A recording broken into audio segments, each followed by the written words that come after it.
La respuesta correcta.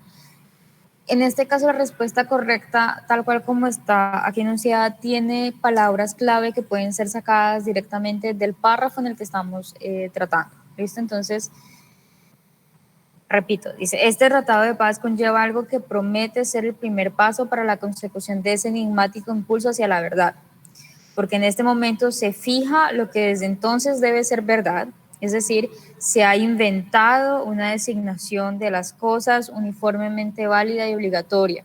Y el poder legislativo del lenguaje proporciona también las primeras leyes de verdad, pues aquí se origina por primera vez el contraste entre verdad y mentira. En este caso, estamos hablando del lenguaje, aquel en el que ya en la pregunta anterior estamos hablando en el que se configura la posibilidad de verdad y mentira. En este caso estamos resaltando otro aspecto del lenguaje que también está acá inmerso dentro de lo que está diciendo Nietzsche, y es que el lenguaje hace parte de una invención humana. El lenguaje es una invención humana. Técnicamente sí es una invención humana para sobrevivir, pero eso solo lo sabemos no a partir del párrafo, sino a partir del texto mismo. Es decir, en este caso yo les estaba preguntando por el párrafo. Según el párrafo se puede entender que el lenguaje es una invención humana que surge de un pacto social. Si nosotros hacemos la línea de ideas argumentales en las que sabemos que el lenguaje hace parte de la forma en la que se crea verdad, que esa particular forma en la que se crea verdad es la forma en la que nosotros estamos estableciendo la arrogancia del conocimiento para poder sobrevivir como especie humana, estamos hablando de cómo entonces el lenguaje hace parte de eso que leímos inicialmente como el primer párrafo de este texto, en el que el intelecto o la creencia a ultranza en el conocimiento es nuestra forma de protegernos a nosotros y la forma de sobrevivir como especie. Entonces, si estamos hablando de un entendimiento más del texto, podría ser válida parcialmente la respuesta en la que se está hablando sobre el lenguaje como una invención humana para sobrevivir. En este caso en específico estamos hablando de un pacto social, de un pacto humano que busca, que tiende hacia la verdad, que tiende hacia la protección de la especie, y que está hablando un poco más acerca del lenguaje como una invención humana, que tiene su raíz en ese pacto y que le va a dar sentido, y que pues, posteriormente va a poder permitir crear esa idea de verdad y de mentira. Aquellas personas que respondieron de una forma objetiva a establecer la verdad y la mentira, creo que es necesario primero partir de distinguir un poco, y en este caso les pregunto a ustedes, ¿cuál creen ustedes que es la diferencia entre objetivo y subjetivo?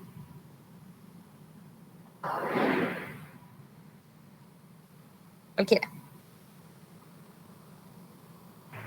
Profe, algo subjetivo es como algo relativo, ¿sabes? Cuatro es sinónimo y algo objetivo es algo que tiene como un propósito. Eso siempre lo he distinguido así. ¿Alguien más tiene alguna definición de objetivo y subjetivo?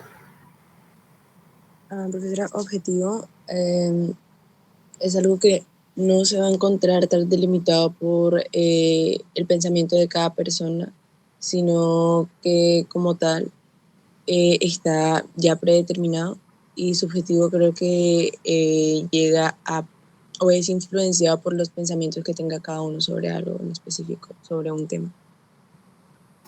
Ok. Técnicamente están en lo correcto. Técnicamente están como en un paso inicial de la definición de cada uno de los términos. Solo que necesita un poquito más de precisión para que no caigamos en el error de pensar que lo subjetivo es necesariamente lo relativo, ¿sí? Objetivo y subjetivo son características asociadas a una tradición de pensamiento, a tradiciones de pensamiento y a metodologías de pensamiento a través de las cuales nos acercamos a la realidad, ¿sí? Entonces, la pretensión del objetivo parte de considerar que no es tanto, es literal el objeto, es considerar que este objeto que tengo acá, cualquier objeto, es fácilmente observable, identificable, describible y predecible, ¿sí? Entonces, la objetividad y lo objetivo hace parte de este énfasis en el objeto de estudio, en cómo este objeto de estudio siempre se me va a manifestar claramente y va a transmitirme conocimiento, y yo voy a hacer simplemente algo por lo que va a fluir conocimiento, lo va a transmitir y va a decir así son las cosas. Ese es un principio de conocimiento muy básico, muy fundamental en las ciencias naturales, en las ingenierías, en las que se considera que si yo estoy viendo A, entonces eso es A porque A se me está manifestando, ¿sí? Lo subjetivo tiene que ver con una noción de sujeto de las personas, sí, pero no necesariamente tiene que ver a un nivel tan relativo de hay tantas subjetividades como individuos hay en el mundo, ¿sí? Entonces, lo subjetivo es aquello que hace referencia no tanto al objeto de investigación como al sujeto de investigación, ¿sí? ¿Es clara la diferencia? Entonces, en tanto pone, no soy relevante yo, Claudia Rondón Borges, que tengo tantos años, que me considero de tal orientación sexual, que me considero de tal tipo de familia, no soy tan relevante yo como persona en particular, como una historia de vida, sino en tanto sujeto, ¿sí? Entonces, puede que sea relevante, por ejemplo, para efectos de estudio, que yo sea una mujer. Puede que sea relevante para términos de estudio que yo sea una mujer criada en la región Caribe. Puede ser relevante para términos de estudio que yo sea una persona casada, ¿sí? Son diferentes tipos de categorías del sujeto, pero no necesariamente estamos hablando de una relatividad total, sino simplemente de alguna precisión por categorías analíticas, ¿sí? Entonces, no es tanto lo relativo, sino el en dónde pone el énfasis, esa subjetividad, en dónde está poniendo el énfasis. Cuando estamos hablando, si pensamos en el lenguaje y pensamos en el lenguaje como lo decía previamente Nietzsche, en el lugar en el que se puede establecer la verdad y la mentira, y venimos de todo, o por lo menos dos párrafos que ustedes se han visto, en el que se está hablando de la falacia, de esa verdad, en la que se está hablando de la ficción, de la verdad y de la pretensión del conocimiento. Pensar en que el lenguaje es objetivo sería contrario a la idea misma del texto. Sí, porque precisamente nos están diciendo que, y de hecho pronto nos lo dirá a lo largo del texto que les recomiendo que lean, así sea muy complicado, después nos lo dirá que el lenguaje en general no va a tender a aplicar a la cosa en sí, ¿sí? La cosa en sí sea, no sé, un árbol. El lenguaje como tal no se refiere específicamente al árbol que uno tiene enfrente, sino a un concepto de árbol que tiene más o menos las mismas características de algo que nosotros tenemos enfrente. ¿Listo? Entonces, como tal, la respuesta no puede hacer alusión al objetivo del lenguaje para crear la verdad y la mentira, porque precisamente en lo que nos ha venido criticando en los fragmentos que ustedes han podido leer es precisamente que no hay posibilidad de tener ese nivel de conocimiento y que no hay un rasero claro para medir esa verdad, y que más que verdad se trata en general de procesos de ficción. ¿Sí es claro? Sí, señora. ¿Sí es clara la distinción entre objetivo y subjetivo?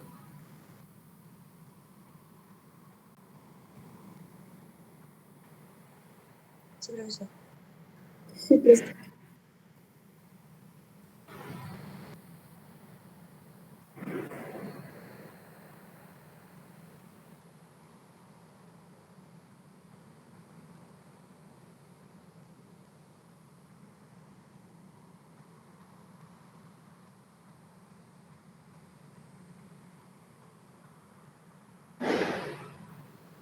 Por fuera, de un conocimiento que existe por fuera. Entonces, técnicamente no es posible dentro de este texto pensar que se trata de una forma objetiva de llamar a las cosas en sí, a las palabras. ¿Listo?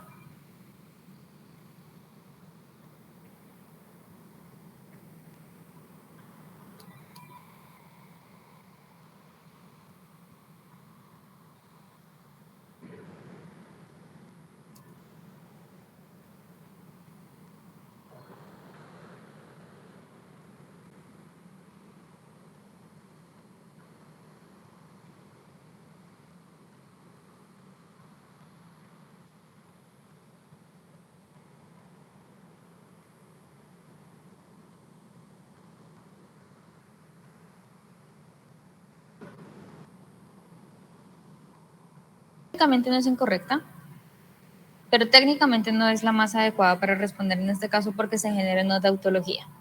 ¿Listo? Es una tautología, es cuando uno intenta justificar algo diciendo lo mismo. Entonces, es cuando digo, no puedo ir porque no puedo ir.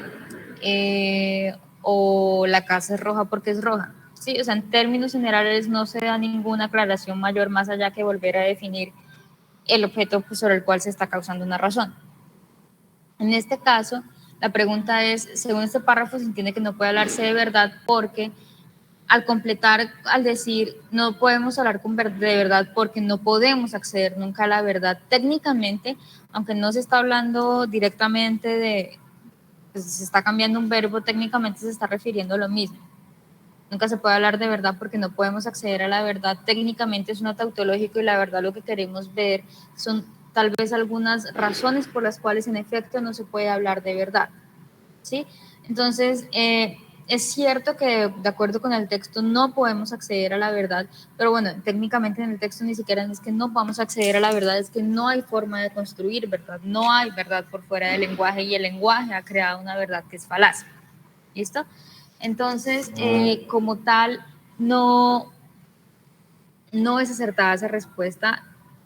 Tiene aspectos que pueden hacerla parecer válida, pero en realidad al crear una discusión frente al texto se da cuenta de que en realidad no es la respuesta más adecuada. Incluso cuando se pone a revisar cómo quedaría la oración completa, se nota que queda un cierto vacío argumental en el momento de decirla.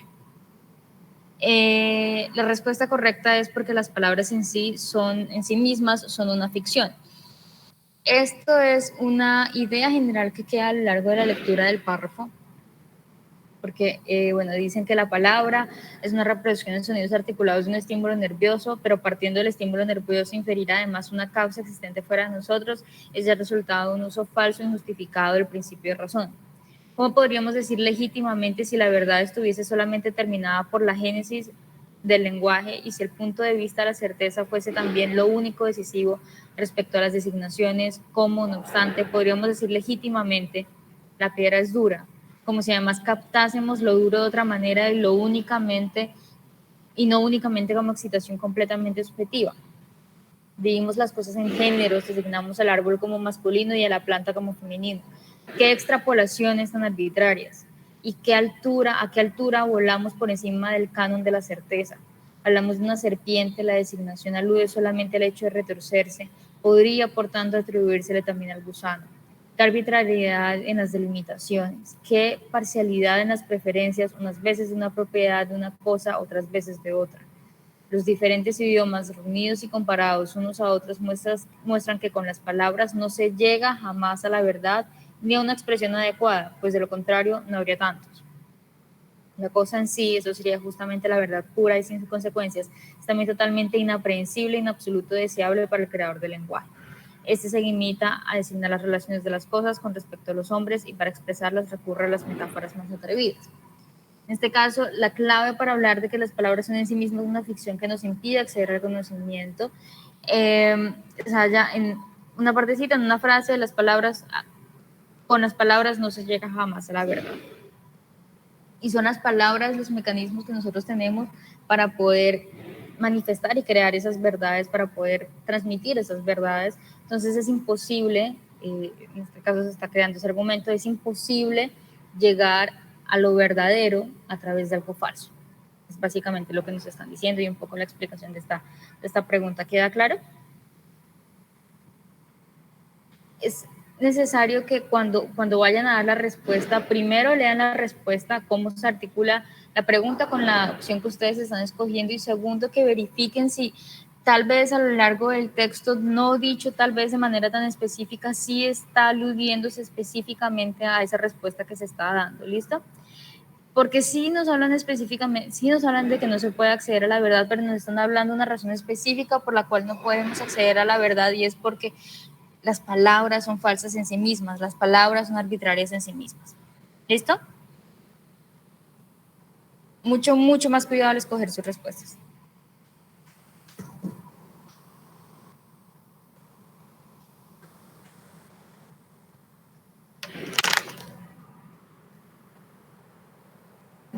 diferentes sobre su esencia. Entonces, por ejemplo, tenemos que en armadillo, creo, si no estoy mal, en alemán es Gürteltier, como el animal de la correa, y en español queremos hacer referencia precisamente como a que pareciera un animal que está armado.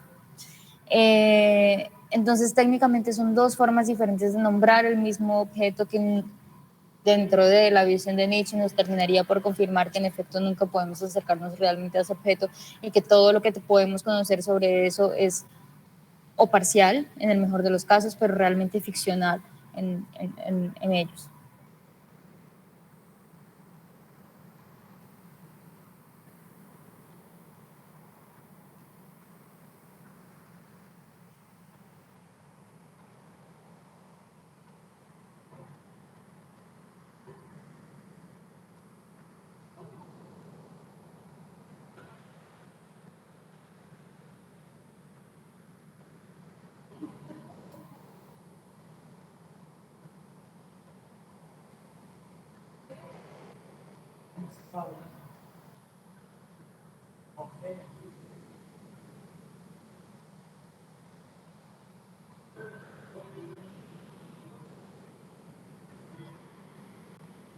Es decir, son las palabras a través de las cuales se crea esta ilusión de verdad.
cerrando.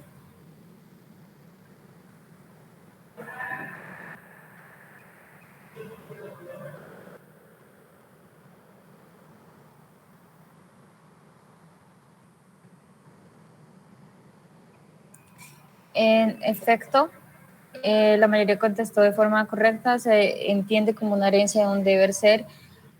Aquí están hablando sobre cómo ese ejercicio está conformado por palabras que usan diferentes tipos de recursos, más que todos de ficción, para poder crear la verdad, pero también nos están hablando sobre cómo entonces ese lenguaje y esa verdad, más que a partir de las palabras o las expresiones propias que se hagan, esa verdad se configura a través de años y años y años de herencias, de esas mismas afirmaciones, de esas mismas prácticas de verdad, hasta el punto en que se deja de reconocer su historia de ficción y pasa a ser considerado como un todo, como un dado que no puede ser discutido como dogma. ¿Listo? Entonces dejamos allí. Nos vemos el próximo jueves. Muchas gracias, chicos.